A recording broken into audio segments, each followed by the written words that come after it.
Yard signs for Democratic presidential candidates are posted in front of a home in Manchester, New Hampshire. Justin Sullivan, Getty Images.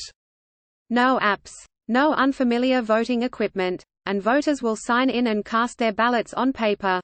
New Hampshire's first-in-the-nation primary on Tuesday is seemingly poised to avoid any Iowa-style technical breakdowns, as well as the threat of cyberattacks.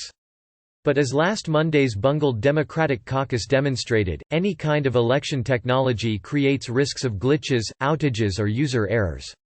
And while most such problems won't change actual election outcomes, they can be enough to throw the process into chaos, especially in a year when Democrats are on edge and national security officials have said they expect to see more Russian meddling.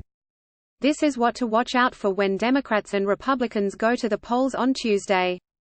Is New Hampshire ready? State election officials say they are, arguing that they have taken steps to ensure that even the relatively small portion of their system that depends on computers is protected from hacking or sabotage. We believe we have the appropriate protections in place for our electronic systems, but we understand that anything that is electronic has the potential of being hacked, and so we're vigilant and we're ready to deal with whatever comes at us. Deputy Secretary of State David Scanlon said in an interview. Many outside experts agreed. New Hampshire's reliance on paper records for checking in voters, for example, should definitely shrink the attack surface, said Gregory Miller, the co-founder and chief operating officer of the OSET Institute, which advocates for open-source election equipment. Two reasons for reassurance: state and local election officials, not the political parties, as in Iowa, will be running this primary. And both the voting and counting will take place using familiar equipment that has been in place for years, unlike the hastily coded phone app that caused disaster for the Iowa Democrats. In addition, voting in New Hampshire takes place on paper, which cybersecurity experts consider the least tamper-prone election technology. We're fortunate in that we have paper ballots for all of our votes, Senator Jeanne Shaheen (DNH), who is up for re-election this year, told Politico. All New Hampshire voters vote with paper ballots, which they either mark by hand with pens or pencils or indirectly using touchscreen voting machines. Election workers in most polling places then run both kinds of ballots through scanning machines to count and record the votes, before transmitting that data to the Central Election Office in Concord. Roughly one-third of New Hampshire towns forego the computerized scanners altogether and count their ballots by hand. In addition, all polling places use printed registration lists to check in voters, rather than the tablets or laptops that have experienced mysterious failures in states such as North Carolina. A few communities are pilot testing tablets this year, Scanlon said, but they will still be required to maintain paper voter lists too. So we have nothing to worry about? Not quite. New Hampshire still has some targets that are particularly vulnerable to hacking: the array of websites that local election officers use to report their own unofficial results. Tampering with those sites wouldn't affect the official statewide totals but could set off widespread confusion about who really won the primary, similar to the feuding among Democrats about who prevailed in Iowa. The state government doesn't set any security requirements for these local government websites, which means some could be running vulnerable software or using outdated security certificates. According to the security firm McAfee, 90% of county websites in the state don't use a .gov domain name, a step that federal authorities recommend because it is a trusted sign of an official government resource. And 30% of counties lack a basic form of website encryption called HTTPS that protects web traffic from interception. John Morgan, a Democratic New Hampshire state senator and cyber expert, said the vast majority of our towns and municipalities are wide open to attack, and that we're not doing nearly enough to take the threats seriously. Those entities are really left to their own devices in order to make sure that they have protections in place, said Morgan, the senior director of security operations at the cyber firm Area 1 Security. He added that the vast majority of our towns and municipalities are wide open to attack. Overseeing the local government's websites is probably an area that we really haven't thought much about, Scanlon acknowledged. It's one of those areas that, at this point, has been a little further down the priority list. Still, he said, state officials do stress generally the importance of cybersecurity during training sessions for local election volunteers. Those local sites may not only face hacking attempts. False rumors about their results' accuracy could also cause problems. Disinformation is a huge threat, said Morgan, who noted that spreading false information is a much more cost-effective technique for a hostile nation-state than trying to breach the state's election infrastructure. He called it the most insidious threat that we face. Shaheen told Politico that she was concerned about these disinformation operations and wanted to see more effort to teach voters about them. Asked about cybersecurity conversations with local officials, she said, "We're in the process of talking with them now." Other potential targets include New Hampshire's state election website or its voter registration database. Though poll workers will use paper lists to check people in, hackers could corrupt the source information ahead of time by hacking the database. National security officials have said that Russian hackers probed election-related sites, and in some cases voter databases, in all 50 states before the 2016 presidential election, though officials have only confirmed a breach in Illinois.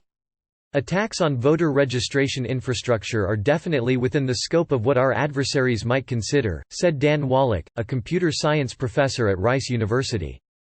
As a result, states have been hardening their databases through penetration testing and vulnerability assessments.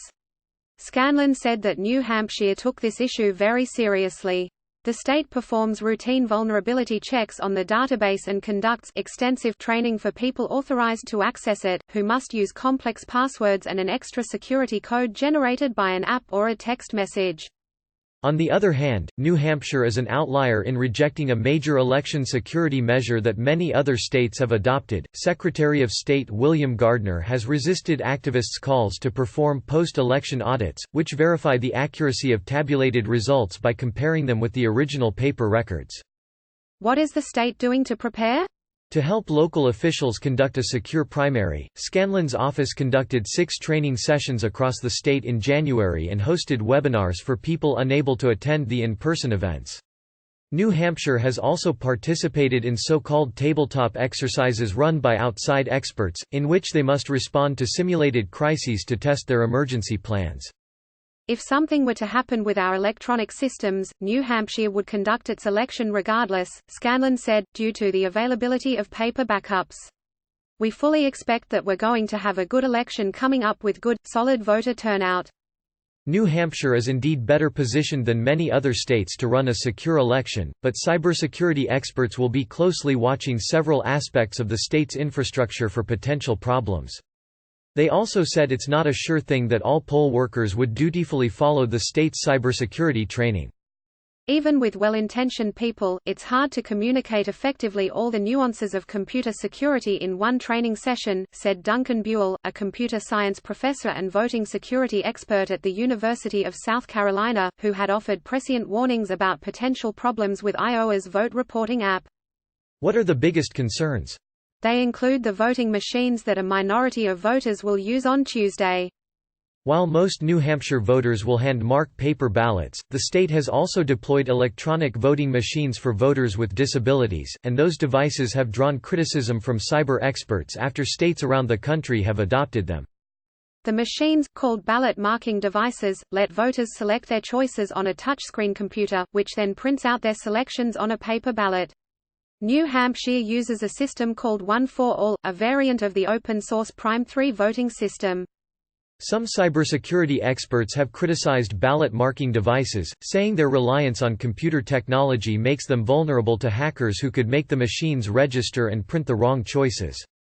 Proponents of the devices respond that voters can always verify that the official printouts match what they selected on the screen, but research shows that this does not happen absent specific intervention by poll workers.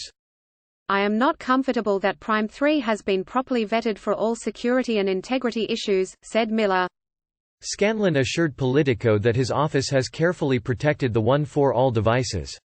State employees program the machines themselves, eliminating the third-party risk that some states assume by outsourcing maintenance to private vendors. Furthermore, he said, the machines cannot connect to the Internet or be used for any purpose other than generating marked ballots. The old reliables. Meanwhile, the optical scanners that digitally tally most of New Hampshire's ballots are a brand the state's election officials are familiar with.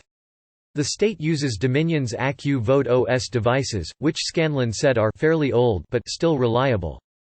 New Hampshire locks down these devices tightly, Scanlon told Politico. all of their external ports except their power cords are disabled, and any modem capability is removed from that device.